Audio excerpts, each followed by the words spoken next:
Hey guys, this is the Myers fan back with another wrestling video. And as you've heard by now, Hulk Hogan has passed away. And so I thought I would give my thoughts on it. And as usual, I'm going to be straight with you guys. I never really knew that much about the Hulk Hogan character. The first time I'd seen him, really saw him, was in 2002. When he returned to WWF, now WWE. And he was doing the whole thing with The Rock, and, he was in the NWO. And then after that, he turned face, and he did the Mr. America thing, and I really enjoyed that. But that's as far as I'm going to go as far as praising him is concerned.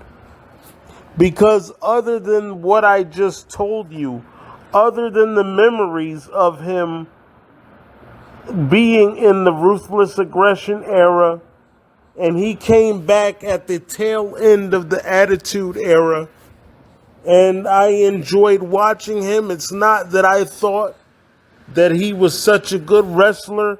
I just enjoyed the storyline, and I enjoyed seeing him do his thing. Other than that, he's not, or I should say he wasn't a very nice person. Now, did it affect me when he died? Yes, but let me tell you who it really affected. It really affected the 16-year-old me. Because that's how old I was. I was 15, turning 16. So that little kid, that adolescent in me, was affected by his death. But other than that, that's as far as I'm going to go.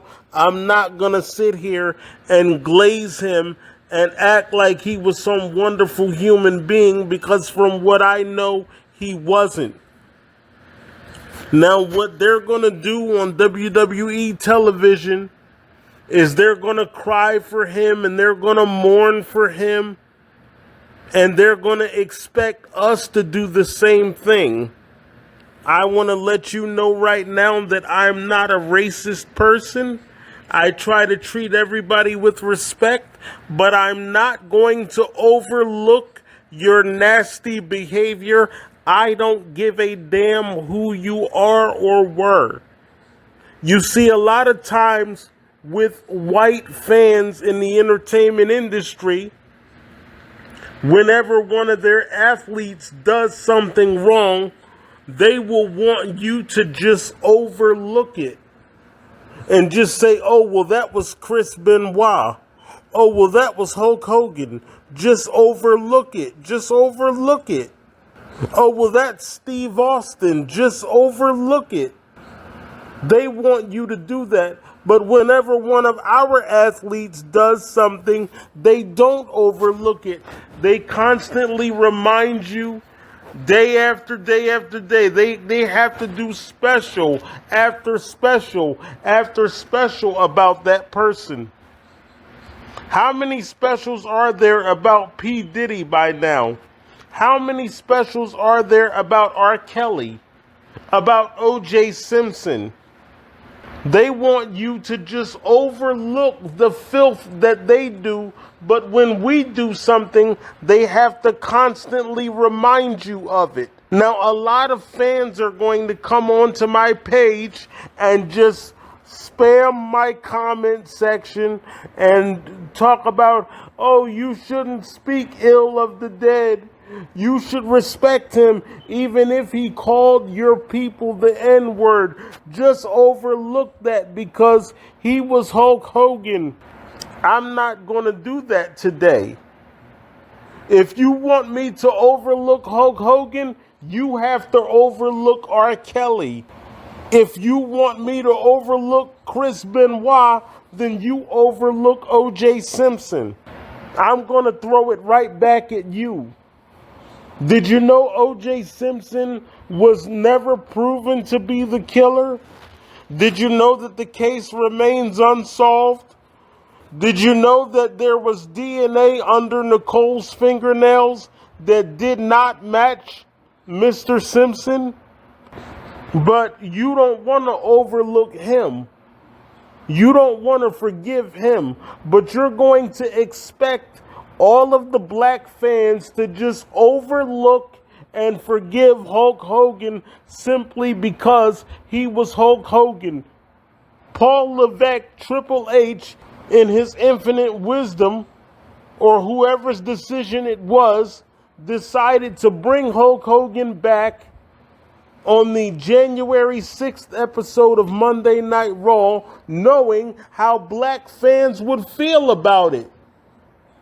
But you know what they said? Hey, just overlook that. That's Hulk Hogan. But the media does not want to overlook R. Kelly. It does not want to overlook O.J. Simpson. Why can't they be forgiven? You know why? Because they're black. Black people don't deserve the same forgiveness as white people.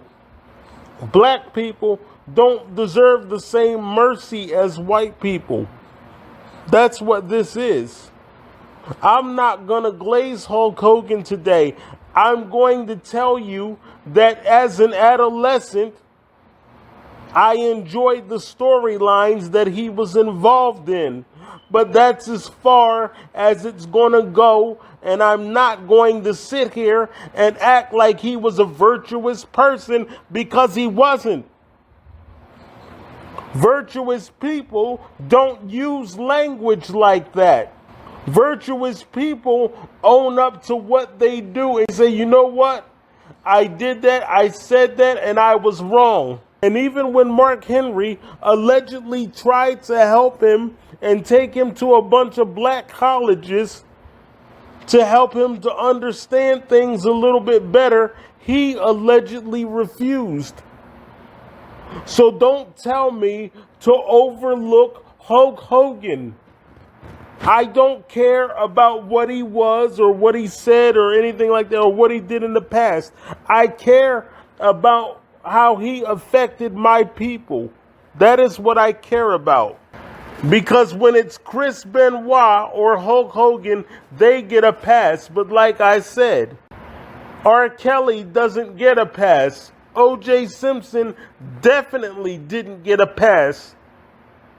They harassed that man until the day he fucking died. And if they could, I'm going to be straight with you. If they could, the white media would dig his body up, raise him up from the dead, and put him on trial again. If they could. I don't wish death on anyone, so I'm not going to sit here and say, whoa, I'm glad he's dead. I'm not going to glaze him either. That's not going to happen. He was a horrible person. That's all I can tell you. There will not be any fanfare. I'm not going to show his picture with the thing that says the year he was born and the year he died. I'm not doing all that. I'm just going to end the video. And it's as simple as that. Now, for all the ones that want to get angry, you have the right to do so.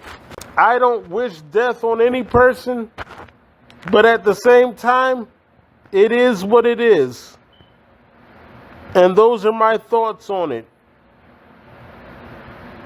He was a horrible person, and I'm not going to make it like he was anything other than that.